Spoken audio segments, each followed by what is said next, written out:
Check 1, 2. Let's see, make some noise. FanX, are there any Wildcats in the house today? Woo! A little selfie. Everybody throw your hands up in the air. Say what's up. What's going on, Coach? Go ahead and have a seat. Everybody do their thing. You know what? Hey, Corbin, can we get a Wildcat chant? Hey, 1, 2, 3!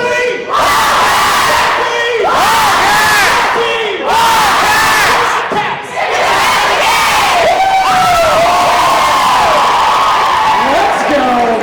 How do you beat that energy? First panel of the day, Grabel in Utah.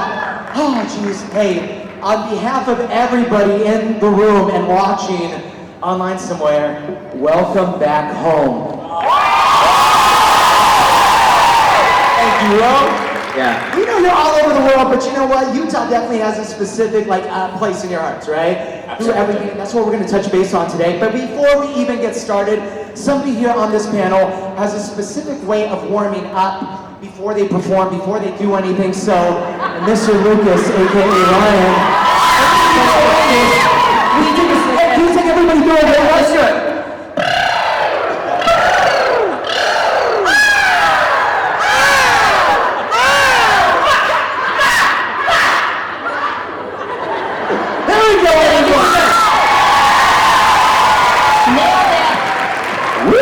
Start this bad boy. Check this out. Bart is still on it. He's doing his thing. He's got it. Okay. Can you believe it's been almost 20 years? I believe 2006, right? We ended up filming the first one. We shot in 2005. 2005, and I'm being corrected by April from Transpo right there. The original Transpo. So everybody should know on set there's so many people that play important parts. Transportation is one of them. Getting us from home base camp all the way to set, back and forth and doing all those things. Miss April's right there. She joined us today for being part of all 3 movies. Miss April. Miss you. So good to see you. She knew it, 2005. And what does that mean to you now, looking back on almost 20 years of this epic journey? Anybody take it away? I think it's time that we start doing, what they do when you turn 25 or whatever age that you want to be. You start just re-celebrating the same anniversary. Like, let's just keep it at 19 for a few years, because I feel too old already. Yeah, I'm good with that. I like that. What about you, Corbin? No, I second that for sure. Yeah, no, we're just going to say that we're continually 15 years and that's it. Okay. But no, it truly is incredible since over the years it's continued to have these resurgences and the love has continued. I mean, obviously those who grew up with the films, they've had to have that nostalgia, and that includes us. I mean, it's just as much a part of our childhood as well. But what's truly incredible is how those people who did grow up with the films also have started having kids themselves and have started introducing it to their kids, and it continues to be a part of just the musical theater canon, and just I cannot be more grateful for it. I think it's a beautiful thing. Yeah, I was going to say thank you so much. It's every actor dreams of catching lightning in a bottle, and to have something become a classic and then see it passed on from generation to generation. Thank you for doing that. It's such a beautiful thing, and I'm so glad that we will have generations upon generations of Wildcats. This is so wild. I cannot believe that you were just talking about almost 20 years and there's still this many people that want to talk about High School Musical. It's absolutely... We love you. Wildcats in the house. Love you guys so much. It's so special. It's such a special thing. We made this movie. These guys were such babies when we started. I look back on the photos and they were just kids. They were just so happy to have a job. And then for me, I've been around a little while. I was an old guy in the group, and then to watch these guys become stars and household names. And I always said, people always ask me, what was it like to watch these guys growing up? And I always say, I'm so impressed that everybody remains so grounded and so kind and such good, they're such good people. And I love that. And now it's all these years later, it's such a big, important part of our lives. And we come here and it's so many people, it's oh man, My Wildcats, it's a beautiful thing. Thank you for being here. We love you. We love you. As you're going through that and you're explaining it, I'm thinking 20 years, 18 years, whatever it may be, everybody on stage still looks so young. You included, bro. You're included. It's the filter. They got me on filter right here, okay? I pay extra for that as a moderator. But even speaking about the origin thing, every project has an origin. The audition process is a great pinpoint that I want you guys to talk about. Lucas, I'm going to start off with you. What's it? Tell everybody about the audition process with somebody like Ashley Tisdale. What was that like for you? Well, that was interesting. First, I will tell you, I know not a whole lot of people know the actual origin of how the idea of High School Musical came about. The executive producer, Bill Borden, was at a Stomp performance, the percussion group, and he started thinking about, he loved Stomp, and he was thinking about a basketball game in high school, and he was like, man, it would be so cool to do a Stomp number with the squeaks and the swishes and the basketball bounces, and he was like, boom, Romeo and Juliet in high school, musical, let's do it. But okay, so auditioning, you know, we did our normal, I originally auditioned for Troy, got a call back, went and met with Kenny Ortega, the director, and he's like, you are not Troy. But you are Ryan, and I want you to go out and learn these new sides and come back in, and we're gonna work on this. And so for our final callback, it was very it was put up together a lot like a New York Broadway audition. So they were auditioning for Ryan and Sharpay, Troy and Gabriella. There were 100 people in this tiny, sweaty room, and they were just taking us in one by one. We were doing dancing, singing, and then scenes together, and they would pair us together. And when I met with Ashley, when we were going in, she's like, hey, I want to go over the music and the scene together, because I need to rehearse. And I was like, well, tough titties, because I came prepared. And she was like, no, I really need to do that. I'm like, okay, fine, we'll go through it. And we went through the scene, and then she proceeded to give me notes, just like Sharpay would. I was fuming on the inside. How dare you, actor to actor, give me, I'll take all the notes from the director, but how dare you? And then we walked in, and I know why we both booked this role, because I walked in with this anger underneath and a smiling face. Yes, of course, sister, I'll do whatever you said. And she's like, okay, I'm gonna add a line, and then I'm gonna say, bam! And then you're gonna go grab my bags, and you're gonna go over here and do this. And I'm like, oh my God, this is. So it was months later when I got the call that I booked the job, and when we showed up for the vocal recording, I was like, please don't be at that one person that told me what to do. And she and her mom turned around in the corner, and I was like, oh, hey! But, you know, now, Ashley's my sister. I love her to death, and you know, it was so great. It made it what it was, and I'm so happy that it turned out that way. We love that. We love that story. Because I think Bart's experience was a little bit different. I believe he originally didn't get the part for Coach Bolton. Is that true? Can you tell us about that? Yeah, I met Kenny Ortega a long time before most people were born. There in the cast on the set of Newsies. You guys seen Newsies? So I met Kenny there, and I was dating the girl Ellie Keats on the show, and you know, I'm hanging out with like Christian Bale and David Moscow. It was like this cool thing, and Kenny was great, and he kind of became a family friend. And he was so supportive of like my acting career. I did a TV series, and he'd always call and say, "Hey, this is amazing in the scene," or whatever. So he's just like a great friend for all these years, and really supportive. So then he calls me one day. He goes, "Hey, listen, you know, you've already done Newsies, Hocus Pocus, all these big movies." And he said, "Look, I'm doing this movie. It doesn't have a name yet. We're calling it High School Musical until we come up with something.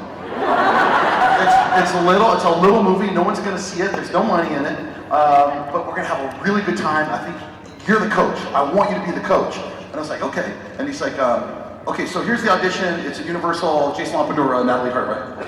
So I'm like, okay, cool. I go in there and audition, and couple days later, they said, oh, you didn't get it. You didn't get the part. I got a phone call from Ken. What'd you do? What'd you do in there? You're perfect for this role. He goes, what'd you wear? And I'm like a jeans and a t-shirt. They didn't give me a script. Like, I don't know.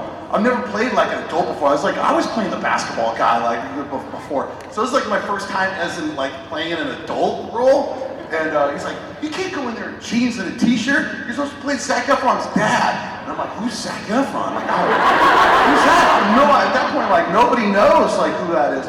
So I'm like, okay. He's like, look, go put some gray in your hair. Wear a sports coat and go in there and act like you're supposed to. The age you're supposed to. Okay. So I go back in there, and he got me a screen test at Universal for that, and I got the part, and he said, "Okay, you got the part. Get the gray out of your hair." So, and that was it. That was it. That's how we got it, everybody. Fight for it. We still haven't come up with a name yet. But we're still working on the name. Apparently, I'm gonna go and switch gears real quick. I believe we have somebody with a question for the panel. What is your name, and what is your question? My name is Caitlin. And my question is, what's your favorite song from the 3 films? Easy. I don't dance.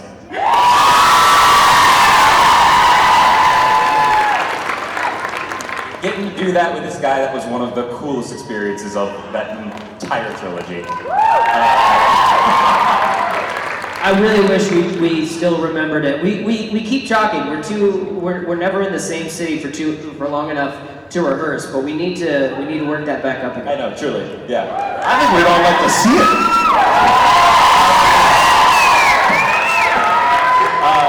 Yeah, actually, one of my favorite parts about that number 2 was the origin of that song. It's that when Frank Sinatra first came on the scene, he, of course, was making waves. People loved him, but his team were saying, well, he's a great singer, but he can't dance. He's got 2 left feet, so they ended up calling Gene Kelly. And they said, hey Gene, we've got this guy, everybody loves him, he's got a great voice, but can you maybe show him a few moves? And Gene said, well, does he play any sports? And they said, he loves baseball. They said, okay, so he said, meet me at the baseball diamond. So Frank Sinatra and Gene Kelly went to a baseball diamond, and through baseball movements, Gene Kelly taught Frank Sinatra how to dance. And that's where they were coming up with how to dance. I have to say, it's not everybody's favorite, but I really, really love All for One. And especially, it was like the first song that I was like, yes, it's in my range. Like, I have a low voice, I can finally belt this out. And then I had the wonderful Lucas as my partner finally for that. So if you watch that back, we are having the time of our life. Time of our lives. That was so fun. Reads on camera. So I love that one, but I do have to say, I saw someone who used Can I Have This Dance as their wedding song? And after listening to those words again, I went, wow, this is a beautiful song. Like, I did not really think about it in the moment, but it's beautiful. It's timeless. As far as numbers go, I don't dance for sure, hands down. But as far as written songs, and especially, now, after what we were saying earlier about how much time has passed and that you guys have carried this torch and kept this project alive, You Are the Music in Me describes how I feel about all of you so much and to such great detail. I love that song so much more now than I used to, and it's because of all of you, so I thank you for that. I didn't get a song. Maybe you didn't notice that. Maybe, I'll sing for you now, though. But, Feelings there, I can tell. Feelings. No, Darvis and I had a song in the first one that got cut by Disney, and it was anything you can do, I can do better, like Andy, get your gun. And they cut that sucker. They said, we don't want to see the old people dancing. It's mean. It's a mean thing to say. But I will say, I love the themes of High School Musical. And during the pandemic and everything, it meant so much to people to have these really meaningful messages in the song. I think they're so beautiful and universal and everything. But that being said, I love when a song has when these guys are playing the baseball. It's like there's got some grit to it, but then they're singing this beautiful, beautiful song at the same time. But 16 for me, Well, not, it's the only time you hear my voice on thing, because I say, come on, boys! That's about it. But I did get to do a cool monologue before about, 16, we've got 16 minutes left in this game. We've got 16 minutes left in this quarter, and for you seniors on the squad, there's only 16 minutes left in that Wildcat uniform. And I think that was a beautiful message, because it just reminds me, maybe everybody, that time is fleeting and it's precious, and to, like this moment we're all together. Like every time I'm with these guys, I don't know if I'll be together with these guys again. This is special for me, and this is special for me to be with you guys. So, there's only 16 minutes left, guys, in a while. 27. With that being said, you're sidetracking me, Bart Johnson. Can you give everybody here a Wildcat, coach speech that's just gonna get to our heartstrings? Putting you on the spot. Let's go. Pull from your inner Kenny. I already did the one. He just recited it. No, Recited word for word. How do you remember that monologue? That's amazing. there's that one where it's like, what's that night to be the 6 years runner? Well, this year we're getting it back. Does anybody else know? Yes! I'll give you this one, though. Where's my King Darmus? What the heck are those two doing in the tree? That's what we're talking about. As you can see, you're back home in Utah. Everybody's loving being a part of the Wildcat family. But somebody on stage has special ties to Canada. They ended up doing projects out there, and then I think they're picking up somebody into their lives around that time. Corbin, tell us about Canada. What were you doing out there? Yes, I married a Canadian. That's what he's going after. I love working in Canada too. I did a few movies out there. One of them being Jump In. Jump In up in Toronto. But yes, I ended up meeting my wife in a grocery store up in Toronto, and we've been married for 8 years now. Did your wife recognize you? No, so she recognized my face, but didn't know why. Because and this is why we're together. Funny enough, I'd never actually seen any of the High School Musical movies, but she thought that I was a friend of hers. So she turned to me and she was like, "Hey, how's it going?" I was like, I'm good. What's up? And then she realized that she didn't know who I was, and at the time she was working for this coffee company, and they were doing samples, showing their stuff in the store. And she goes, "Oh yeah, well we have this medium blend, and you should check this out." And it was just a really funny meet cute, and we ended up we went salsa dancing. And Sasha's in the building too, right? Of course, Yeah. Sasha's just much part of the Wildcat family. That's it. Yeah. I love that. But bringing it back to Utah, in Utah, let me know if anybody agrees with me. We love crafting in Utah. We love scrapbooking in Utah. Lucas, do you do any crafts? Bracelets in particular. Maybe a few. I make some bracelets and some bookmarks. And at home I like to build furniture and make rugs and paint and do a few things. I don't know. You got me interested because I would like a Lucas bracelet. Would anybody else like a Lucas bracelet? I should have worn some. I would have thrown them out. I'm sorry. They're back at the table. One of my favorite memories is when we were on Lucas is always taking on some new artistic endeavor. And one of my favorite memories was when we were on the High School Musical tour and doing the concert tour across the country. At one point on the tour bus, we had, I can't remember where we had stopped off, but you all of a sudden walked on with an accordion. Oh yeah. And we were like, what's that? And she's like, I bought an accordion, I'm gonna learn. Okay. Cool. Our music director played the accordion really well, and he told me that he would help me learn, and he did, and it was great. How many instruments do you play? I don't know. I'm a good actor. I fake my way through a lot of instruments that I'm not that great at, but I like to collect instruments more than play them professionally. But Awesome. And if people want those bracelets, they can buy some at the table, right? yeah. Perfect. We'll take another audience question right here. What's your name and what's your question? My name's Melissa, and my kids are the Wildcats. They're elementary school in Idaho, actually. Woo, the Wildcats! But what I wanted to say is, what is it like to be a part of bringing back musicals? Because you guys were high schoolers. playing high schoolers, which hadn't happened before, I don't know. So to me that was amazing and something that families could have like this positive thing to look forward to and like energy and encouragement and positivity to be like, hey, I can really do something. And what's something that like a meaningful exchange you've had with a fan or something that you're like, wow, I really did something.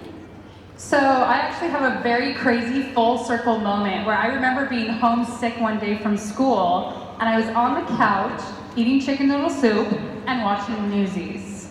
And I remember looking at my mom and I said, Mom, I think it is my dream to bring back musicals. And little did I know that someday we would be a part of this wonderful experience. And like you said, the fan interactions are everything, especially like for me, I didn't grow up seeing people that looked like me on TV. And so the outpouring of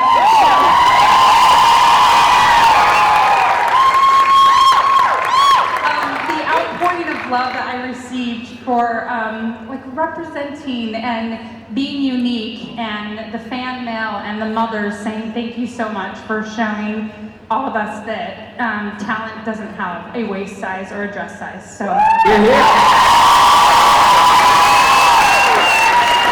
Kaycee, let's keep going with that, because I don't know if Martha was supposed to be a repeat character, right? No, I was very blessed. In fact, when we go back to auditioning, my audition was very different than yours. I actually heard about the project from Bonnie's story because she used to choreograph for my competitive dance group. And she ran into me and she said, oh my gosh, I'm doing this like tiny Disney project that doesn't have a name. Yes, so she'll be back shortly. That's perfect. She was the one just up there. But they did say in casting they wanted all different shapes and sizes and colors, and I thought of you. And so I went to the audition, and I was 19 at the time. I took my students that I was teaching, because I thought, what a great experience for them, you know?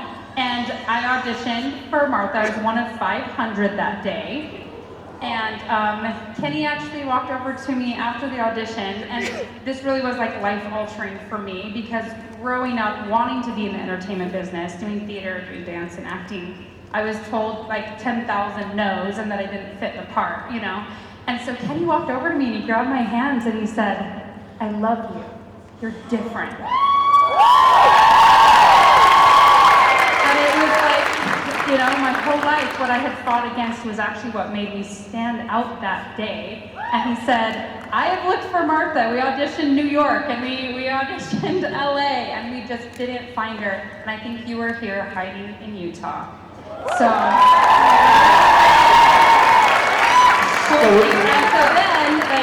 then I did stick to the status quo, and they sent the dailies. That shows how old we are.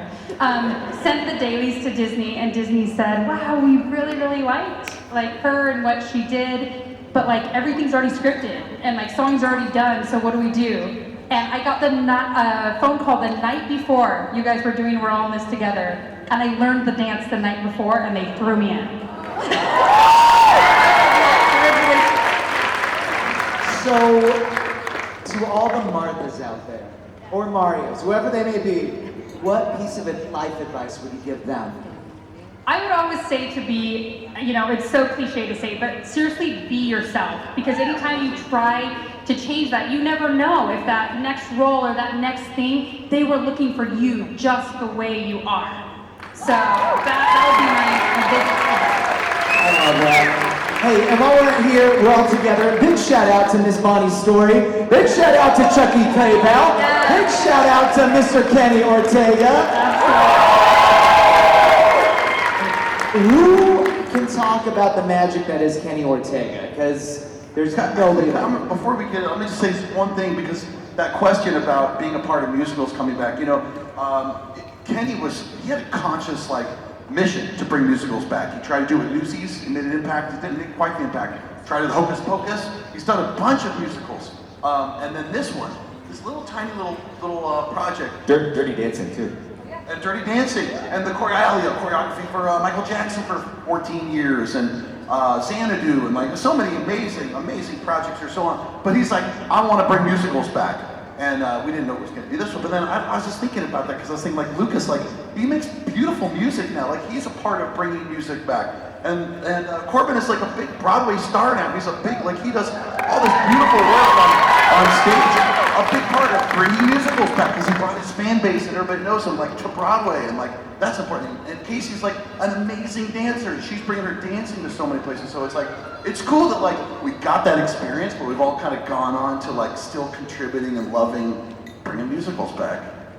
That's amazing.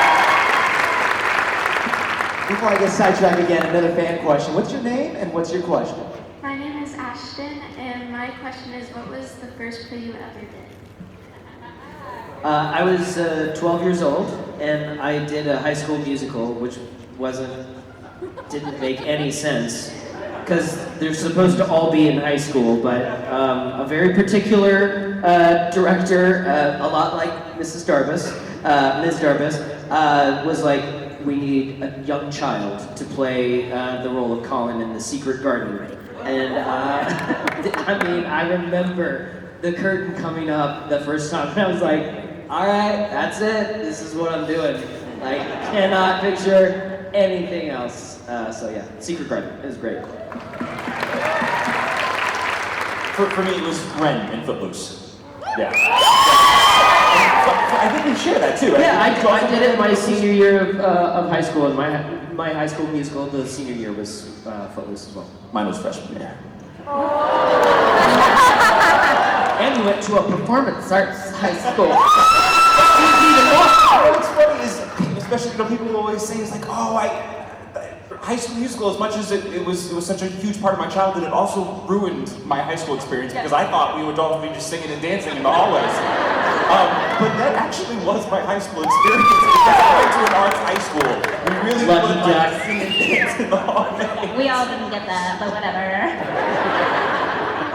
No, that's awesome. So mine is actually in the 4th grade, and I played Dorothy in The Wizard of Oz. And I do remember having a moment where I was like walking up the aisle in the beginning with like the fake Toto and like interacting with the audience, and I was like, wait a minute, because I had been doing dance since I was 2. And I was like, wait a minute, you can dance, sing, and act all at the same time? This is even better. And I was like, yep, this is it. This is what I want for my whole life. So I kind of had that moment too, Lucas. I did West Side Story in high school. All right. Wasn't expecting that. But I was in choir because all the girls are in choir, so I was like, that seems like a good idea. Good man. And so when you're in choir, you do all the musicals, and it was great. I did action. I was action. I sang the Officer Krupke song, which is funny, which is comedy. I love to do comedy. So like the comedy, musical was like, it was great. I was Baby John. Were you really? Yeah. Hey, we're Jets. Yeah. Okay. Jet, always a You're jet. a jet all the way from your first cigarette to your last dying day. You sang it just like that? Exactly like that. Back in Missouri, which is the native tongue. I love that. Who else do we have? What's your name and what's your question? My name is McKay, and my question is, what was your first impression looking at the HSM set? I thought you were going to say series. The set was, the set is a lot like the wardrobe, and, we learn the lines, and we sing the songs, and we learn the dances, and you think you have this idea of what the characters are and the story and everything, but when you show up and the set is there, and you put on the clothes, that's when things become a little bit more real and magical all at the same time, because everything just starts kind of coming together. And I know, for me, one of the first things that I shot musical-wise was what I've been looking for. And I remember just seeing the stage and Ashley and everything, and everything just fell into place and made sense. And it was just... Shout out to these concerts. I remember walking up to that campus at first and just being floored because it's truly stunning. It's beautiful. And what's amazing is I have more visceral reactions to seeing that high school than I do to my own high school. When we went back for High School Musical, the musical series, I hadn't been back to East High since we shot the original movies, and walking into that gymnasium, immediately just tears started flooding into my eyes, and I could not believe the incredible memories and what a wonderful space that we had to work in.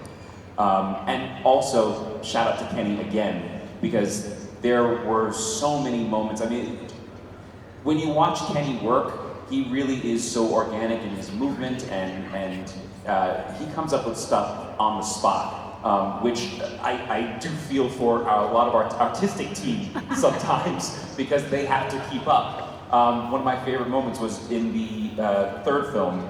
I remember he went, we're on set, we're in the middle of shooting, and he goes, oh, I need a Statue of Liberty here. Of course you do. I remember our props guy going, what? He's like, yeah, we need to have a Statue of Liberty.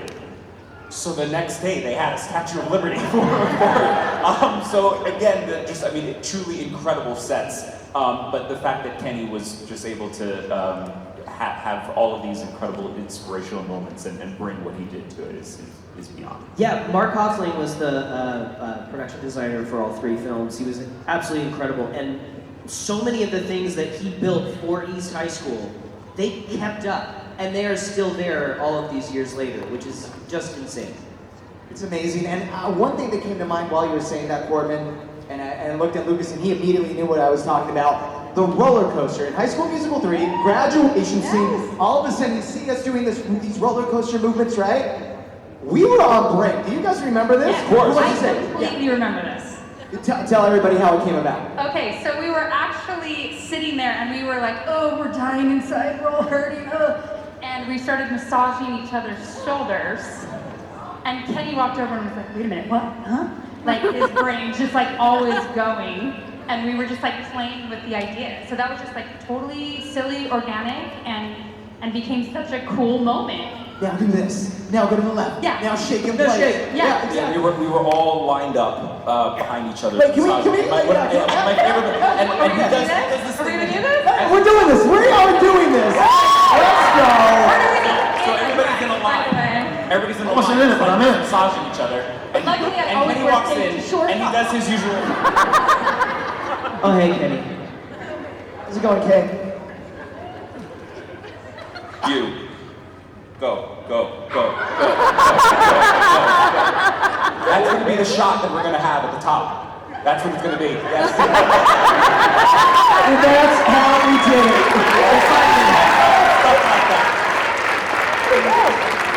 Tell him, wait, Lucas, hey, everybody loves a good jazz square. Could you please?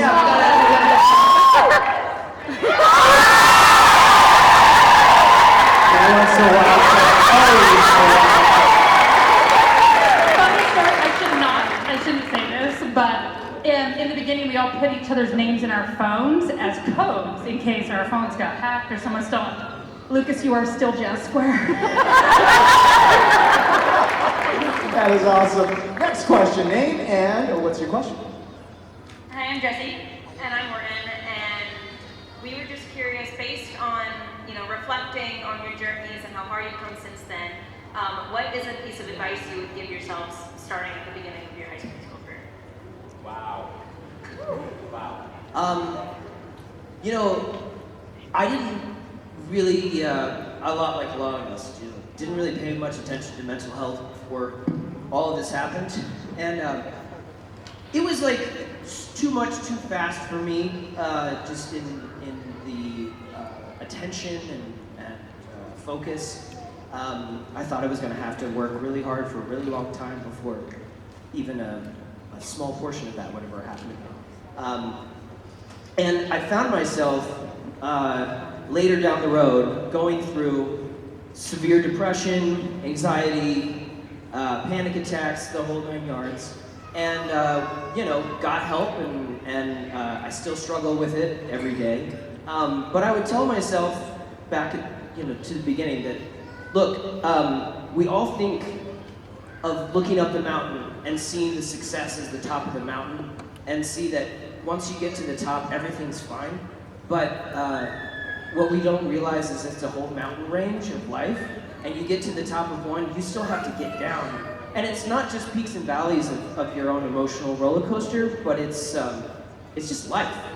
Things are great sometimes. Life is full of joy sometimes, and it's also full of challenges and complications. And it doesn't matter where you are in the echelon of who you think you are going to be or how successful you are. Life is just life, and we all deal with the same crap that as humans, it may come in different packages, but it still feels the same. And so to prepare myself for that and to know that it's not something that's wrong with me, that we're all feeling.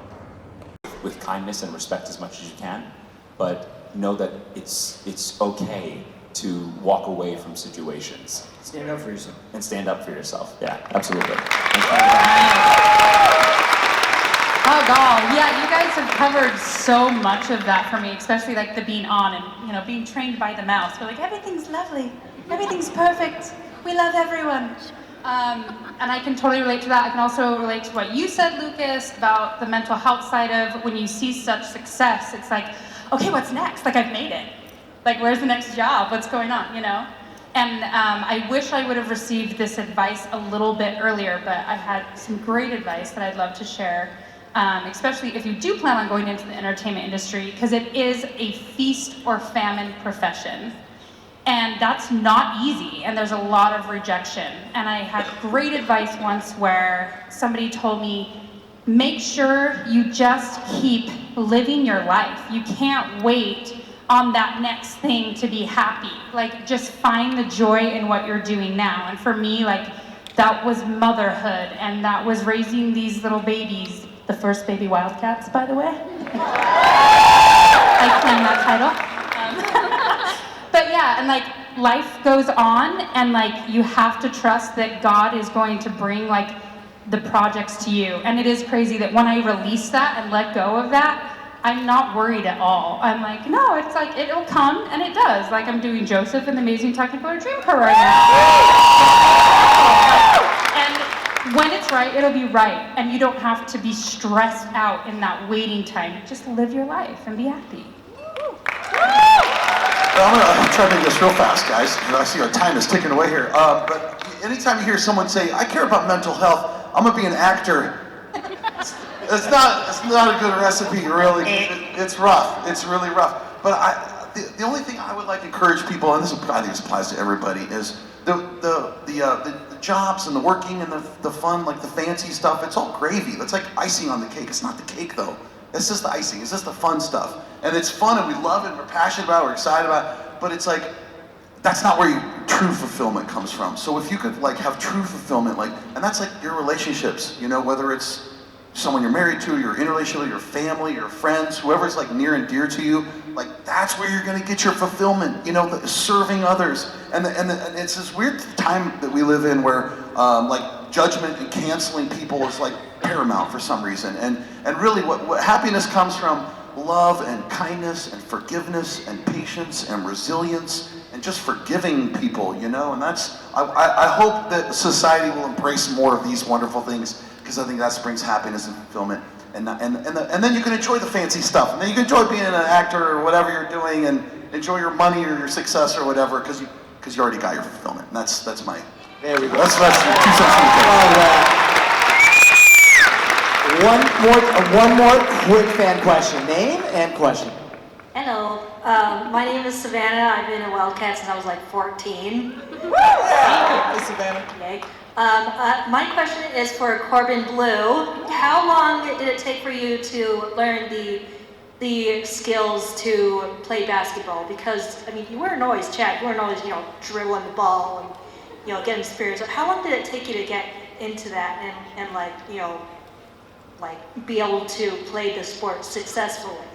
I still can't play the sport. I was gonna say, are you still working on that? I'm still working on that. Yeah. No.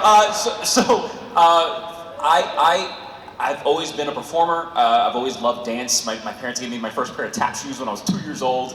Like, dance, I always say, has been my first language. So during the audition process, I went in, I had to sing, I had to act, I had to dance and do all these things. But the final leg of the race was this dance audition that I had to have with Chucky Claypool, with our choreographer. And it was just the two of us. He was the final word, and Kenny had said to him, "We love him. You can just tell us that you make sure that he can do the get your head in the game choreography and that he can play basketball, then he's got the job." I walked into that audition with I bought a jersey and some basketball shorts. I went and bought a basketball because I did not have one prior. And my dad had worked with me to just be able to dribble. But again, dance was always my thing. So for some reason, the choreography with the basketball all came naturally, and I walked into that room looking like a baller. But when I showed up on set that first day, we of course had all of our dance rehearsals, music rehearsals, but we would also run drills in the gym. And the first day running drills, all of the producers and everyone, they went, "Oh, he can't play." But I will say, I'm very proud to say that ball, I carried that with me every day for the next, 4 years that we shot these 3 movies. And I slept with the thing. I'm not joking. He's doing the reverse Sinatra.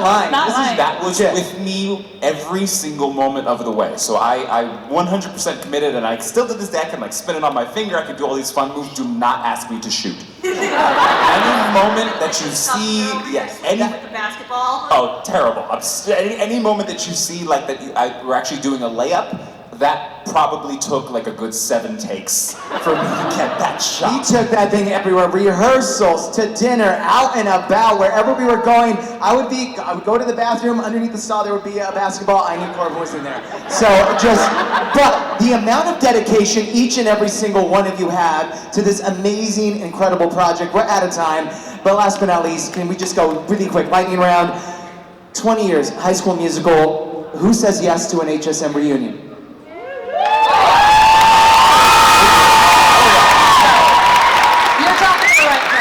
Wildcats, would you love to see an HSM reunion? Would you love to see an HSM reunion at FanX? The people have spoken. One more time, give it up, Bart Johnson, Kaycee Stroh,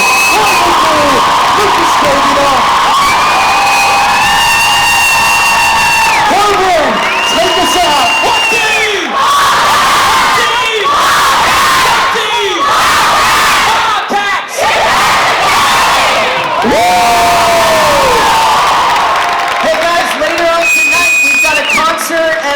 High School Musical homecoming dance party in room 150G. Tickets are still available if you guys want to come check it out. We're going to be having a great party with Lucas. Let's do this. Put your cameras up and turn your flashlights on. Ready to take a selfie here. On the count of 3, we're going to go nuts.